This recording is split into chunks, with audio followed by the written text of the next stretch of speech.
¿qué estamos el día de hoy? El tema del día de hoy va a ser la pasada conferencia de Angular que se llama NGConf, que bueno, en su edición 2017 fue bastante interesante.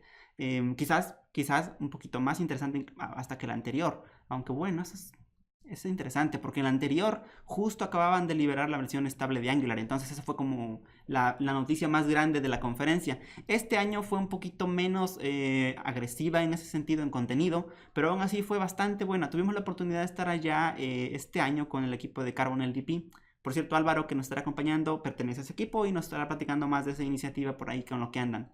Entonces, la NGConf es un evento que se realiza, digamos, año con año en una ciudad que se llama Salt Lake City, en Utah, en Estados Unidos. Entonces es una conferencia, digamos, es como le llaman la conferencia original de Angular, porque ahora, como bien sabrán, ya existen pues más conferencias alrededor del mundo. Sin embargo, esta sigue siendo como la cumbre, es el top de conferencias de Angular y evidentemente el tema principal de la conferencia es Angular.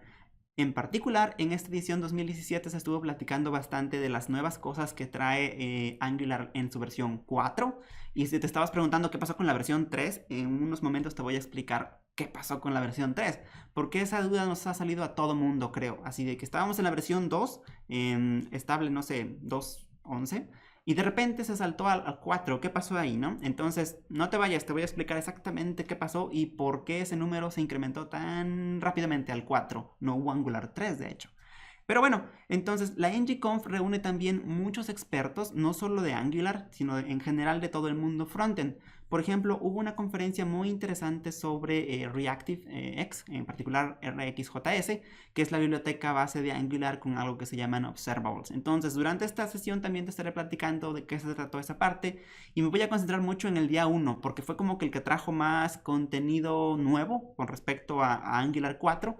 El día 2 estuvo mucho más enfocado en talleres y en actividades, digamos, de la comunidad, ¿no? De que, por ejemplo, había una parte para ir con ciertas, digamos, sociedades sin fines de lucro. Entonces, el día 3 se concentraron mucho en pláticas, pero ya, por ejemplo, para migración de AngularJS, que sería el framework anterior a Angular como tal. Recuerda que ahora ya no decimos AngularJS, porque ahora ya no solo se programa en JavaScript, ahora lo puedes también programar en TypeScript, que de hecho TypeScript es pues nuestra elección predilecta para trabajar con Angular. Entonces, ya no se llama AngularJS, pero bueno, si quieres venir del mundo AngularJS, es decir, de la rama 1X, y quieres migrar a Angular, en este caso 4, el tercer día de conferencias definitivamente tiene una propuesta bien interesante. Es importante destacar que todo este contenido, o la mayoría de este contenido de esos días, 3 días que dura la conferencia, está disponible en el canal de YouTube oficial de Angular, de NGConf, y donde puedes consultar plática por plática, conferencia por conferencia, e ir checando la que pues más te ayude a ti en tu trabajo diario, ¿no? Entonces, eso es la NGConf, un evento internacional de Angular. Bueno, vamos a comenzar con el día 1. El día 1 básicamente estuvo enfocado mucho a las cuestiones de... Primero, el keynote fue muy bueno. Por ejemplo, resaltaban que Angular, o lo que se busca en Angular, es que sea una comunidad donde seamos empáticos e inclusivos. De hecho, eso me pareció muy genial porque yo no había visto antes que se tomaran temas como esos. No sé si eso venga a raíz de lo que ha sucedido, por ejemplo, en otras comunidades como la de Drupal, que ahorita están teniendo por ahí un conflicto medio interesante, un conflicto de inclusividad, yo diría. No voy a extender mi comentario a eso, obviamente, si quieren lo platicamos offline, el caso de Drupal en particular. Pero bueno, se me hizo interesante que en esta NGConf incluso había carteles completos, ¿no? Que decían cosas como, no sabes lo que está pasando en la persona de al lado tuyo, ¿no? Así que, por favor, sé empático, respétalo. Cosas de ese estilo. Entonces, eso me parece muy interesante porque es la primera vez que yo veo en un evento de esta talla que se toman cuestiones como estas. Y bueno, eso viene a colación, viene al lado con el hecho de que en Angular se está buscando que sea una comunidad más de participación. Es decir, tanto developers como los fundadores de Angular, es decir, en este caso, pues quien lleva el proyecto al final de cuentas es Google en términos de recursos tanto humanos y monetarios. Y bueno, las empresas que están, digamos, generando toda su consultoría o todos sus servicios o los productos que ofrecen alrededor de Angular. Entonces, esta NGConf hizo énfasis mucho en esa parte, en que Angular está buscando que se conforme una comunidad más grande. más de tipo open source, ¿no? Que por ejemplo a mí a eso me encantaba del open source, o me encanta del open source, que normalmente son comunidades muy abiertas, muy grandes y muy inclusivas. Eso es excelente. Entonces, de los talleres y conferencias, los talleres normalmente son en los 2 días primeros, son talleres un poquito de inversión algo alta, más o menos para que te des idea, un taller en Angular en la NGConf cuesta entre 600 y $800 por persona el boleto. Entonces, los talleres son un poquito desde básicos hasta más avanzados, ¿no? Entonces, la inversión sí está un poquito más fuerte, si es que en este caso, pues vas tú y pagas completamente tu entrada, tu hotel y tu taller, pues a lo mejor es, híjoles, una inversión bastante alta, ¿no? Que debes hacer. Ahora, si valen la pena los talleres, yo diría que si estás empezando, los talleres básicos son muy buenos. Y para lo demás, creo que hay otras herramientas que te pueden ayudar a crecer mucho más rápido y con una inversión un poquito más pequeña, ¿no? No tan grande una inversión. Entonces, la primera conferencia, la famosísima keynote, básicamente los speakers de ahí fueron Igor Minar y Steven Fluin, bueno, acompañados de Brian Martin, y hablaron precisamente de lo que usted estaba comentando sobre la inclusividad en la comunidad de Angular. Mucho hincapié en eso, bastante. También se platicó lo que está por llegar, o que prácticamente ya es un hecho, la liberación de la versión 3 de Ionic. Si no tienes mucho contexto de qué es Ionic, permíteme abrirte un browser y te voy a mostrar rapidito para qué sirve Ionic. Básicamente Ionic es un framework para desarrollo de aplicaciones, en este caso móviles, que obviamente se lleva muy bien con Angular, ¿verdad? Se puede construir aplicaciones sobre Angular para móvil, nativas, ¿no? Más bien que hacen uso de características nativas. ¿Cuál es la ventaja de Ionic quizás sobre hacerlo con, no sé, Swift de Apple o con Java en el caso de Android? Bueno, en este caso que Ionic no tienes que reaprender otras cosas. Por ejemplo, si tu lenguaje favorito es JavaScript, ya sabes muy bien HTML, dominas perfectamente CSS, entonces Ionic puede ser una excelente opción para ti, porque realmente necesitas solo esos 3 conocimientos para arrancar a hacer aplicaciones de muy buen nivel, aplicaciones móviles. Y lo mejor, que desarrollas una vez y puedes exportar, ya sabes, para tu famosísimo Android, para tu famosísimo iOS device, ¿no? Entonces puedes exportarlos sin ningún problema, puedes distribuirlos hacia las tiendas oficiales en este caso de Apple o de Android.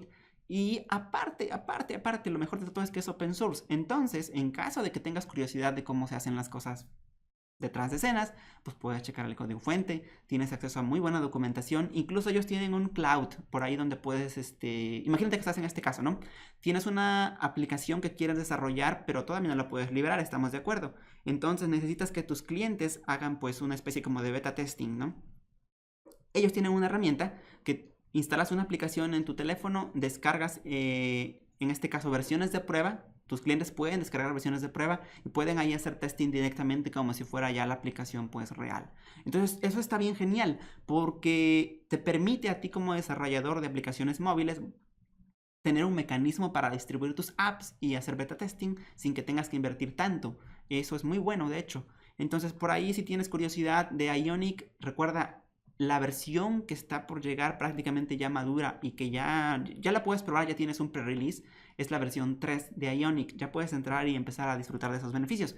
Si todavía no quieres dar el salto a esta versión, está bien, puedes utilizar la versión anterior de Ionic. Por aquí en el trabajo, por ejemplo, andamos checando Ionic para un cliente en especial y lo estamos evaluando, ¿no? Para ver qué tan bueno es. La verdad, no lo hemos utilizado en modo avanzado, así realmente ya sacándole provecho en una aplicación de producción.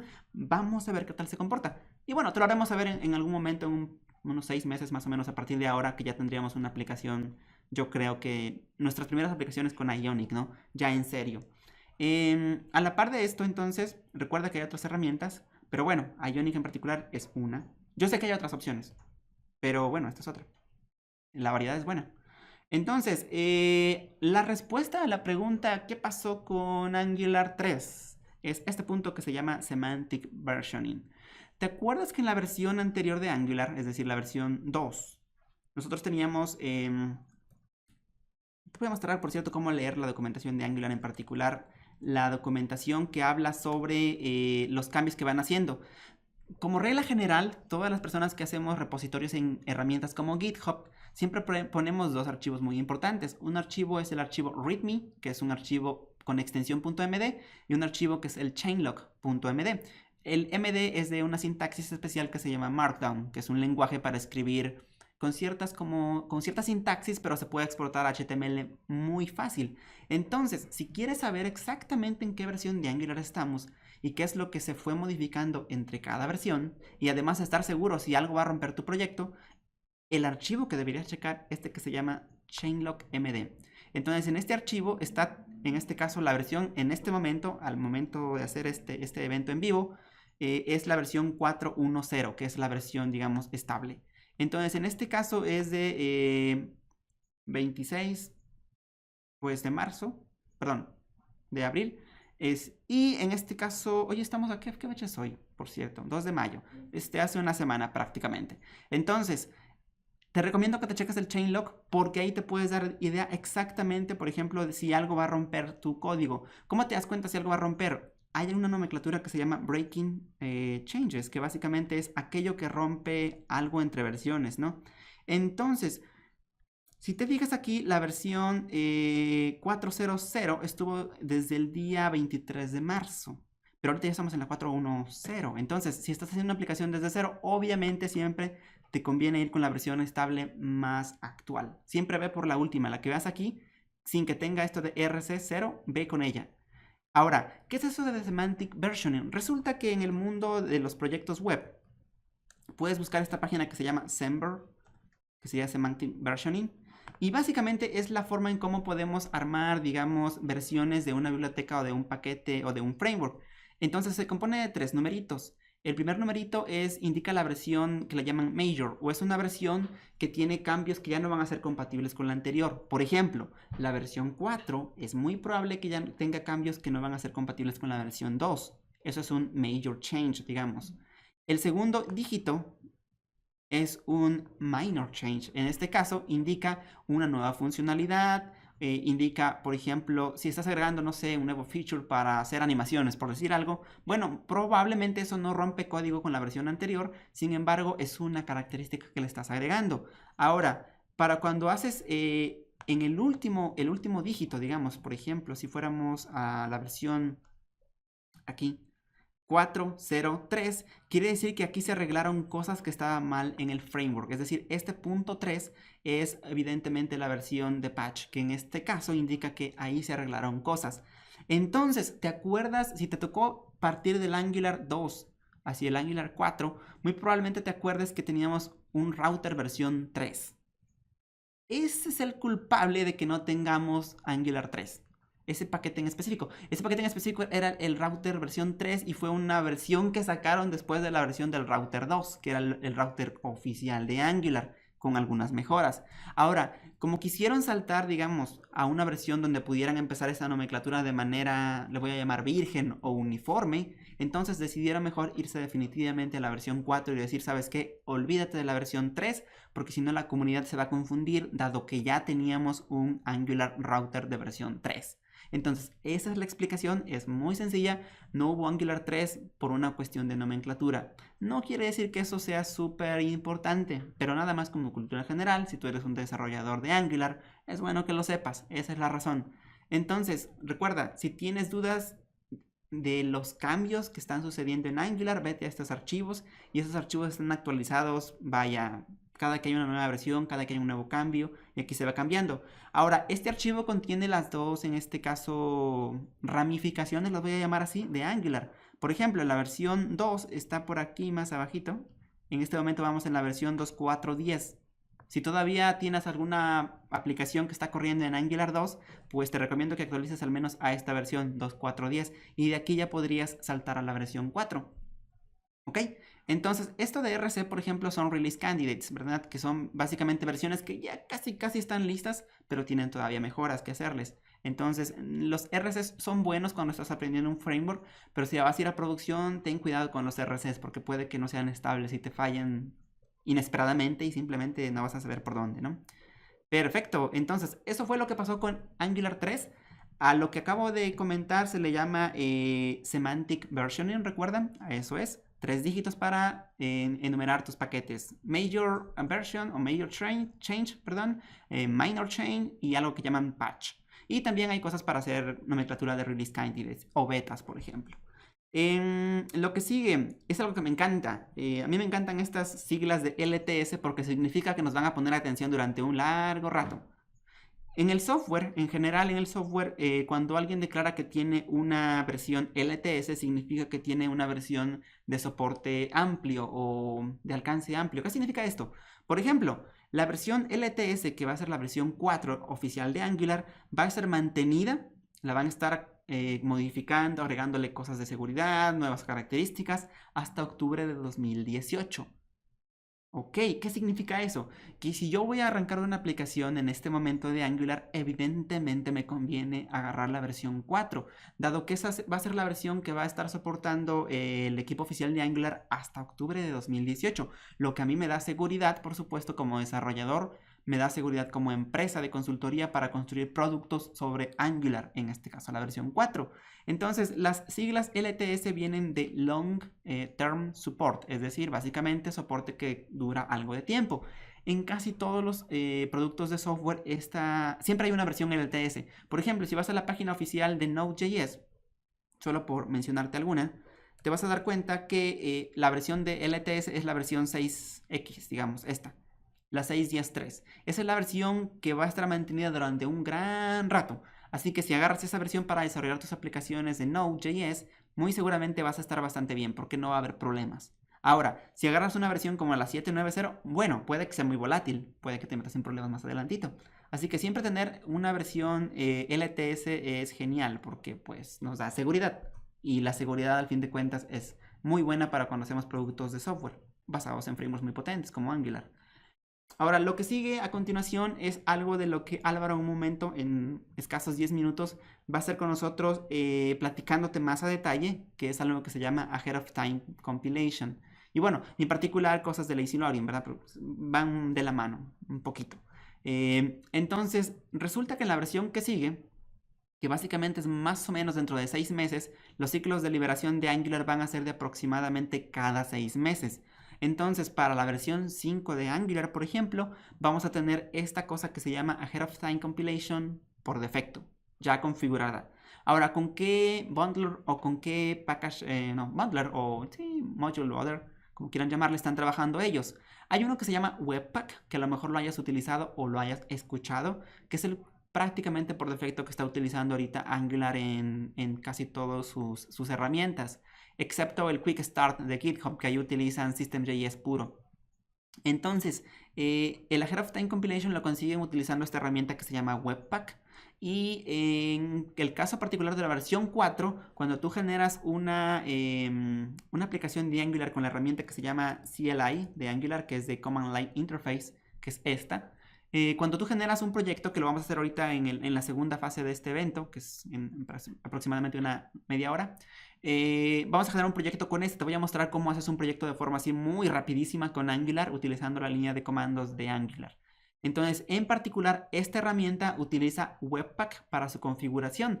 Así que si no sabes Webpack, es momento de que le eches un ojo si vas a dedicarte a hacer cosas con Angular. Porque si quieres personalizar algo, lo vas a tener que hacer con Webpack porque ahí está la documentación y la comunidad.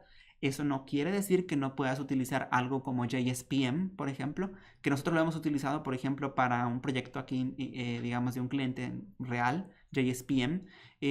Lamentablemente JSPM no tuvo tanto soporte como Webpack, entonces ahorita en este momento yo debería recomendar ya Webpack a partir de ahora, porque hay más soporte de tooling y pues muchos más loaders, por ejemplo. También pudieras utilizar cosas como Rollup, pero bueno, ese es un poquito hipster, así que pues si te arriesgas, adelante, ve por él. Pero ten cuidado porque pues puede que no encuentres mucha ayuda, ¿no? Entonces, si no quieres meterte en tantos problemas, quieres encontrar ayuda, quieres encontrar tutoriales, bueno, vete con Webpack como tu herramienta para hacer todo esto. Y recuerda, en la versión 5 ya vas a tener esta cosa que se llama Ahead of Time Compilation por defecto, ya digamos lista para que la utilices. Hay otra cosa que se llaman Language Services. Y esos ahorita en este momento ya lo están, digamos, aprovechando tus editores de código favoritos y tu IDE favorito, que seguramente es WebStorm, o cosas como Visual Studio Code, o sea, también lo utilizan para hacer toda esta parte de sintaxis, ¿no? Y cosas bien interesantes. Es un tema un poquito más avanzado, la verdad yo no me he metido mucho todavía a explorarlos, sé que existen, sé que están ahí, pero no los he entendido realmente hasta dónde pueden llegar estos. Entonces, son algo nuevo, no existían, entonces hay que darles un ojo definitivamente. Si te interesan, los leemos y platicamos en una siguiente sesión, a ver qué les podemos encontrar de interesante, ¿no? Bueno, ahora bien, algo también importante cuando estás desarrollando es que la curva de aprendizaje entre versión y versión no debiera ser tan horrible. Eso no se cumplió con AngularJS y Angular 2, yo lo sé. O sea, pasar de AngularJS e ir a Angular 2 fue realmente tirar todo AngularJS y rehacer. Sinceramente, existía el Migrate, perdón, pero tengo mis reservas. Entonces, el equipo de Angular ha prometido que no nos van a volver a hacer eso, básicamente. Que no nos van a cambiar tan de golpe entre versión y versión. Es decir, entre Angular 4, Angular 5, Angular 6 y Angular 10.000 no deberían haber tantos cambios horribles como hubo en AngularJS contra Angular 2. Entonces, esperemos que eso sí se cumpla. Ah, y por cierto, el plan de liberación de versiones más o menos es el de alrededor de 6 meses. Entonces, si hacemos más o menos cuentas, imagínate que al final de este año vas a tener Angular 5. Así, un cálculo, digamos, grosso modo, ¿no? Dentro de 6 meses, o sea, más o menos para julio del siguiente año, 2018, tendrías la siguiente versión de Angular. La siguiente versión Major, ¿no? Que en este caso va a ser pues Angular 6. Y así se van a ir. Ese es el plan de liberación que tiene oficialmente el equipo de Google. Vamos a ver ya con el transcurso del tiempo cómo se comporta esto, ¿no? Y bueno, otra cosa bien interesante, si estás programando desde cero, a lo mejor te convenga utilizar la CLI o a lo mejor no. Depende, ¿cuál es tu propósito? ¿Quieres aprender Angular muy bien? Pues a lo mejor hazlo desde cero, ¿no? Y vas a sufrir como nunca y te vas a desesperar, pero cuando aprendas a hacerlo definitivamente vas a tener todo el control de tu aplicación. Ese es un caso. Pero si estás en el caso de que, ¿sabes qué? Tengo que entregar un proyecto en un par de meses, un proyecto Angular. No tengo tiempo para ponerme a pensar en toda la configuración de Webpack, en toda la configuración que tengo que hacer de System.js. Entonces utiliza esta herramienta que se llama Angular CLI. Y con esta herramienta, que por cierto ya está en la versión 1.0, ahora sí es estable, eso quiere decir que ya puedes utilizarla ahora sí sin ningún temor, ya prácticamente está muy probada y lo cual es muy bueno.